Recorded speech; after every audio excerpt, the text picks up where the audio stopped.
Welcome, friends, as we begin to explore the book of Jonah together. Jonah is a fairly short story, which means that we can tell it in one sitting. Maybe that's one of the reasons why we like to tell it to children.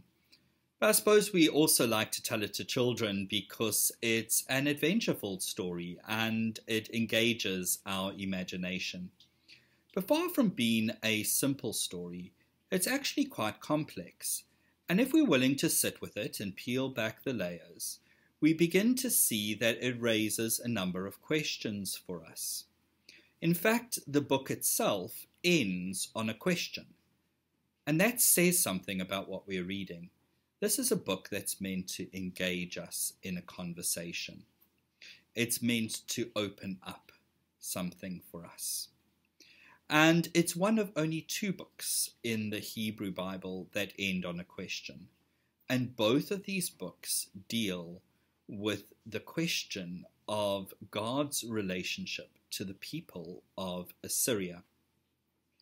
In order to understand both Jonah and the book of Nahum, which also ends on a question, we need to know something of the history of what was happening at the time and why Assyrians were viewed the way that they were. So, around about 930 BC, the kingdom of Israel was split into two by Solomon's son Rehoboam. It was split into the northern kingdom of Israel, and that contained 10 of the tribes of Israel, and the southern kingdom of Judah, and that contained 2 of the tribes of Israel, and it included Jerusalem. Now the two were neighbors, and they understood themselves to both be the covenant people of God. There was a mutual relationship between the two kingdoms, and they shared a common faith together. As time went on, around the northern kingdom of Israel, the Assyrian Empire had grown in power, and it was putting a lot of pressure on the northern kingdom of Israel. Eventually, the Assyrians invaded the northern kingdom of Israel and basically wiped 10 tribes of Israel off of the map, never to return. This obviously disturbed the people of the south deeply. They hated the Assyrians. The Assyrian Empire remains a dominant power in the region for some time, until eventually they are overcome by the Babylonians. The Babylonians will go on to invade the southern kingdom of Judah and carry the people of Jerusalem off into exile in Babylon. The book of Nahum is written at the time when the Assyrian Empire falls, and it contains the dominant view that God is against the people of Assyria. It represents all the hatred that the people of Judah had for this empire that had destroyed their neighbors in Israel. But the book of Jonah tells a little bit of a different story. And it invites us to think a little bit differently about how God might feel and who God might favor, or what really matters to God at the end of the day. Is God a God who takes sides? These are big questions that the people who were left behind in Judah had to wrestle with. And so we have the book of Jonah. One of the things that is problematic about the book of Jonah is that we don't know whether we should read it as history or whether we should read it as a parable. And in fact, it doesn't really matter whether this story is a parable or whether it's history. It doesn't change the message of the story. And it doesn't change the questions and the conversation that it wants to start. There is, however, some evidence in the story itself that this is meant to be read as a parable. First and foremost, in the Hebrew, the story begins in a way that sounds very much like once upon a time. Also, If you read the beginning of the book of Jonah, it doesn't begin in the typical way that a historical account is expected to begin. So if you read the books of the Hebrew Bible, you'll notice that when we are meant to read something as a historical account, there's always a reference during the reign of King whoever. So for example, in Ezekiel, during the reign of King Uzziah. And that formulation continues throughout the Hebrew Bible. It tells us that we're reading something that is based on a historical moment. The book of Jonah does not have this. There's also the reality that the book of Jonah includes a number of exaggerations. Firstly, there is this repeated word that is translated big. Everything in Jonah is big. The storm is big. The fish is big. Nineveh is big. The fear of the sailors in the story is great. When Jonah falls into a sleep, he doesn't just fall into an ordinary sleep. In the Hebrew, he falls into a comatose sleep. Everything is exaggerated. We know that Nineveh itself has been exaggerated because we have the archaeological remains of Nineveh. And the author of Jonah has deliberately exaggerated the size of the city.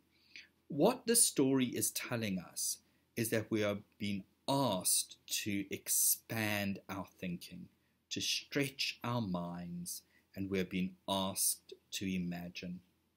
Jonah can best be read as an imaginative account of an alternative storyline. It's an imaginative account that asks us to see the relationship between God and Israel's enemies from another perspective. Maybe describing Jonah as an imaginative story in this way might seem a little bit disturbing, but I want to suggest that just because this could be an imaginative story doesn't mean it is not inspired. In fact, imagination can play a very important and powerful role in our faith. We don't tend to talk enough about imagination when it comes to faith, but imagination is important. Our human brains are quite complex and quite amazing. As humans, we have this unique ability to imagine what we do not yet see or have never seen. It's what allows us to create. It's what allows us to bring things into being. And one of the things that our imaginations do is they create within us passion and drive. When we imagine something, our mind and our heart are engaged together. And that's why there's a deep place for imagination when it comes to talking around our faith. In our contemporary culture, we tend to focus a lot on information, and we believe that information will lead to transformation.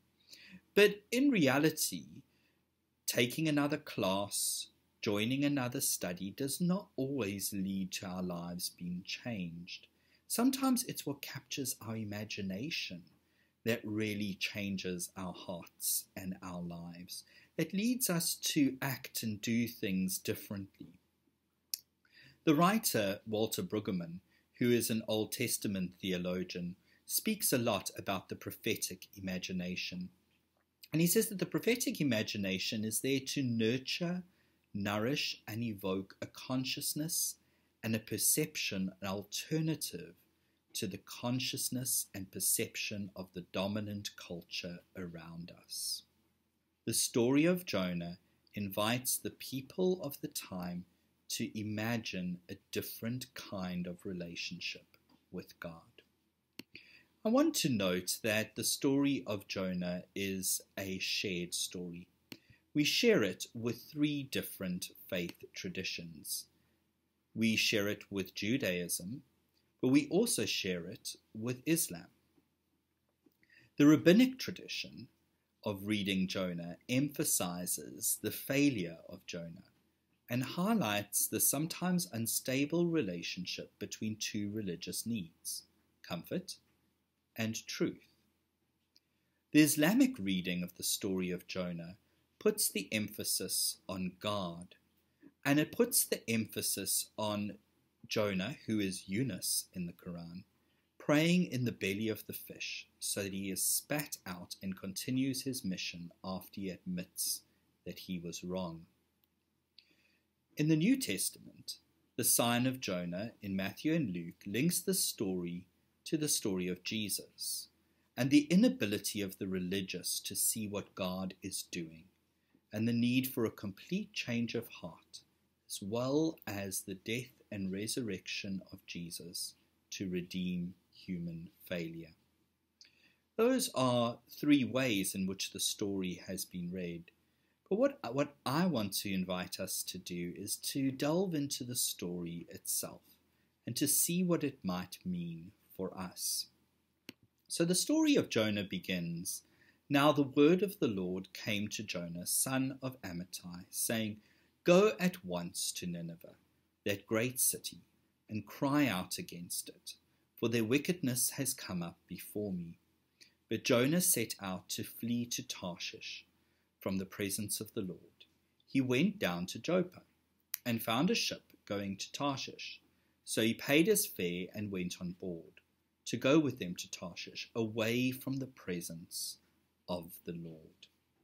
Now, what the writer of Jonah seems to have done is picked out a prophet who is briefly mentioned in the story of Kings and begins to tell an imaginative tale about this prophet that involves a call to go to Assyria, to proclaim God's opportunity of repentance for the Assyrian people there.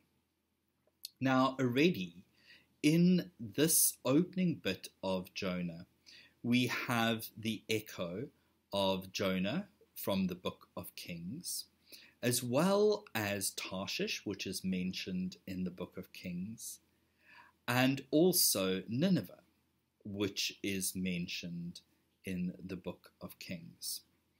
And so what we are going to do is just take a little bit of a moment to see what Kings has to say about these. Firstly, Jonah. The book of Kings mentions Jonah briefly as the prophet from Gath-hepher. Now, Jonah in the book of Kings is a nationalistic prophet. He is a prophet that represents the exclusive understanding of God's favor for Israel. God is for Israel, and that means God must inherently be against everyone else. If Israel has enemies, those enemies are God's enemies too. The story of Jonah, however, is going to question that assumption. Then we have Tarshish. Tarshish was the place of wealth and prosperity where all the goodies came from. In 1 Kings chapter 10, for the king had a fleet of ships of Tarshish at sea with the fleet of Hiram. Once every 3 years, the fleet of ships from Tarshish used to come bringing gold, silver, ivory, apes, and peacocks. So this is a place of prosperity. And then Nineveh. This is a place of threat. This is the place where Israel's enemies lived. And I want us to note the call that comes to Jonah. The call is, go to the place of threat. And Jonah runs away from it. And instead, he seeks out the place of prosperity. Whether we read the story as a parable or whether we read it as historical fact, we all know the story of running. We all know what it is like to avoid something that we are ultimately going to be called to confront.